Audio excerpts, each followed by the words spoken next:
think people can feel comfortable supporting YES because there are so few organizations that are doing the work that we're doing. We're the only ones that are really reaching out to this homeless population, and if it weren't for us, who knows where these kids would be. When a youth first comes to our maternity group home, they seem to be in a very bad place, emotionally, physically. They have low self-esteem a lot of the time.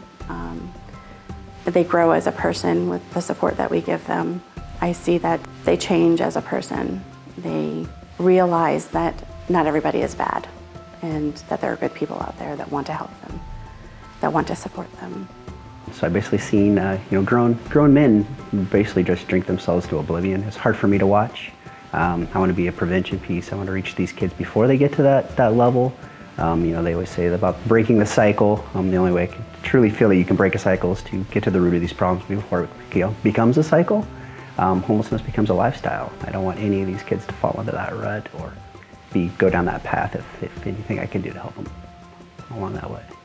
To know that there's an agency that's willing to help those kids get off the street, find a home, find a purpose, and get on that path towards self-sufficiency.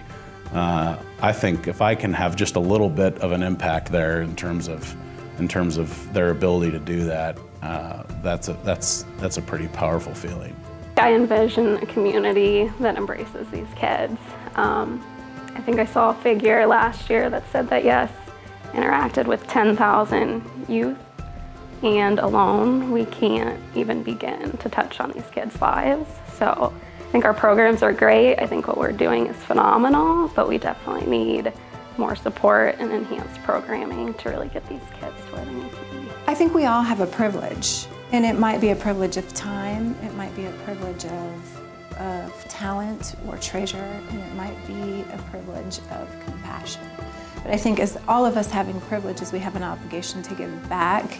And I think YES holds a really unique place in our community. It's the only entity in Omaha that is specifically focused on youth homelessness and addressing the crisis that these youth in the most vulnerable state find themselves. I think it's a no-brainer. I think that the future of our community, the future of this country, the future of the world are children. And if you don't invest in children now, you're going to have more residual downside effects from them not being able to support themselves. And I think that in order to empower them and to give them a leg up, so to speak, or a firm stance for the rest of their life is beneficial to everybody in the community.